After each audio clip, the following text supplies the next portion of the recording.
All right, let's go to Felix in North. Oh wait, no, we got Todd. Todd is on the line. All right, so tonight up at Citi Field, big game 3. This is a game that will turn the series which way, but loose.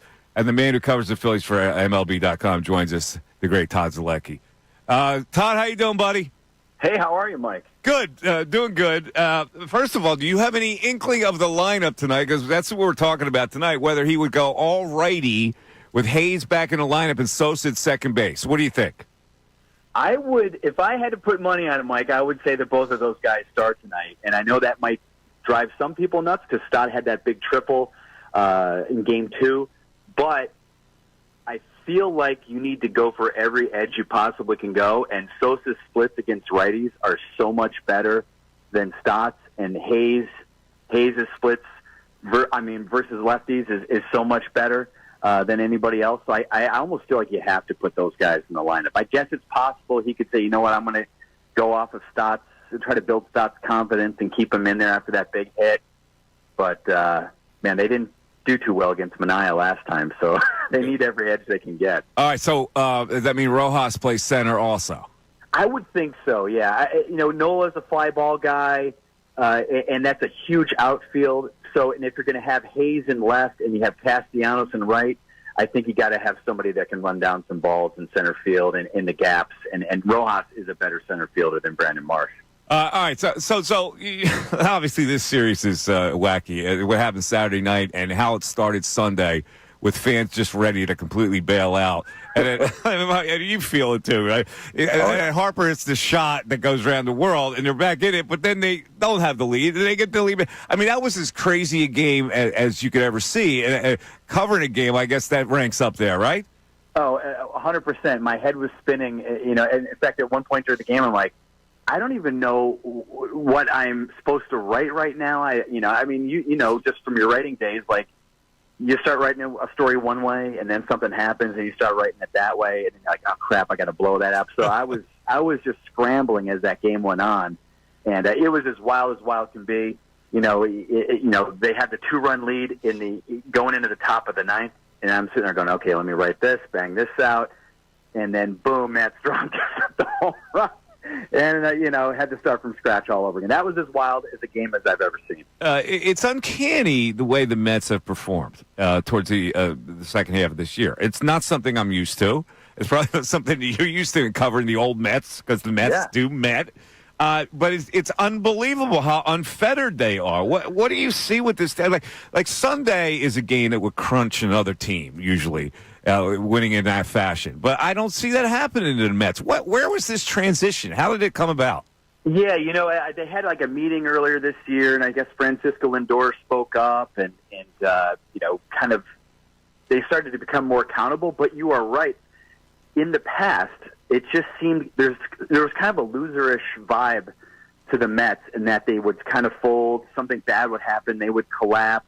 And I think even Mets fans would agree to that. Like a couple of years ago, they won over 100 games, and they didn't sell out Game 3 of the wild card series because they almost led wire to wire. They blew the division title down the stretch, and everybody's like, "Oh, they're going to blow this. I know it. They're going to blow this." They didn't sell out Game 3 of that wild card series against the Padres and lost the series. So I think Mets would agree with that assessment as well. But now they just seem to be unbowed by anything that happens to them.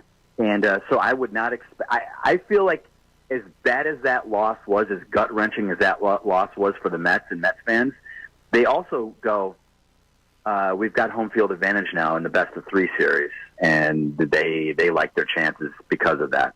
I'm looking at this game tonight, and to me, it's got to play out where Nola delivers at least 7 for them, and Manaea, who they have a trigger on. They look at his pitch count 5, 6. The Phillies have the edge in the bullpen if those bullpen guys go back to where they are. I mean, do you see that as a key that maybe Nola has to get them through and they have the edge with the bullpen or no longer? Yeah, no, I still think I still tend to think that those were just 2 really bad games from the bullpen at the 2 worst times you could possibly have them going into the postseason.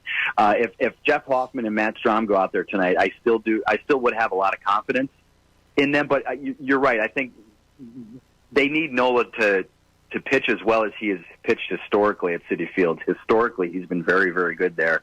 And I asked him yesterday if there was anything to pitching in that ballpark. He said, "No, I just like pitching here. It's a big ballpark. Maybe that helps him out a little bit."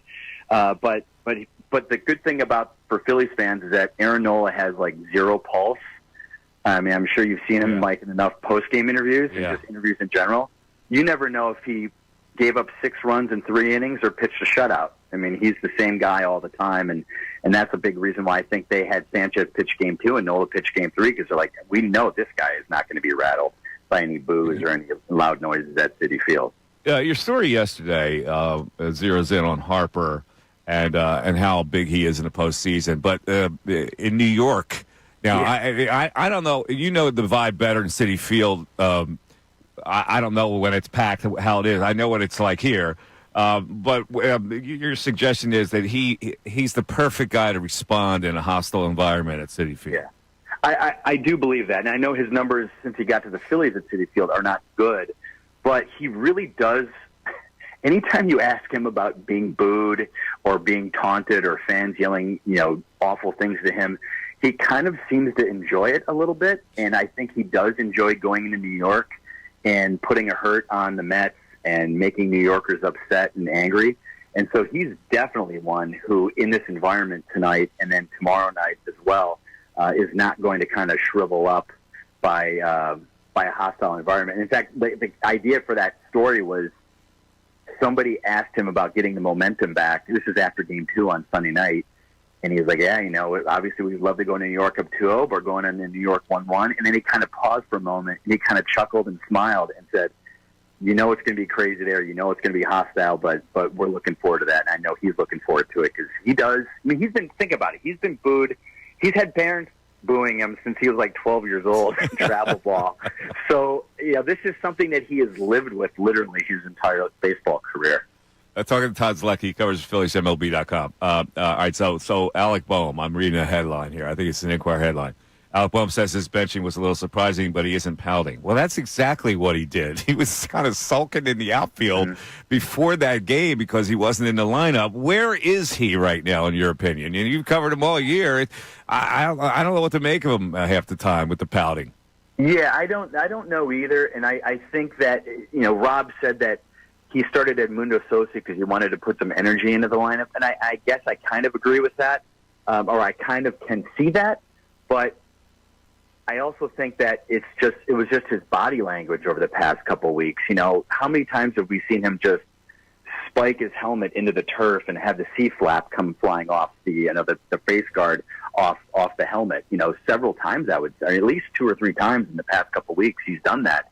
And I think Rob maybe, wanted to sit him down and go, listen, this is not just about you right now. You need to come in and produce for this team. And so you're right. Even talking to him yesterday on the field after batting practice, he's pretty quiet anyway, but it's really hard to kind of read where his mind is at. But I guess he did say the right things. He said that, it's not about me, it's about the team. And, right now it's kind of good because I can get confidence from my teammates and all of that. But there's no doubt they need him to come in today and put together some good at-bats in a lineup that is just full of chase and swing and miss. He's one of the guys that can put the bat on the ball and hit the ball the opposite way. And in an outfield like this, that ball has a chance of going all the way to the wall. Yeah, I don't understand his behavior because he's old enough now to be past that kind of 28, 29 and acting like that. Does not serve him well. And I'm surprised that, like the leadership in the clubhouse has still has not had that kind of effect on him. Yeah,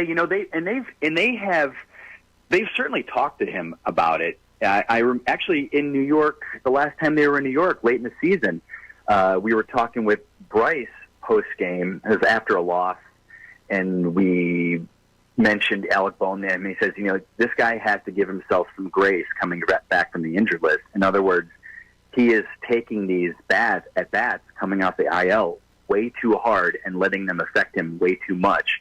So it's not like they're not talking to him about it, but I guess the message hadn't really seeped through. But maybe that benching, in Game 2 will finally kind of clear his mind. I'll see. Last question. Do you have any kind of feel for tonight's result? I don't. I still think the Phillies are going to win the series. I do. I just think they're a better team.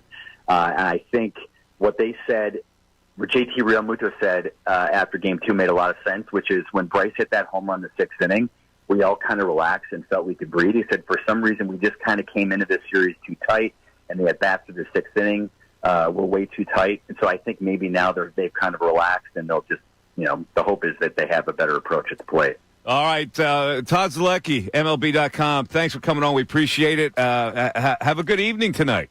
Thanks, man. You too. Take care.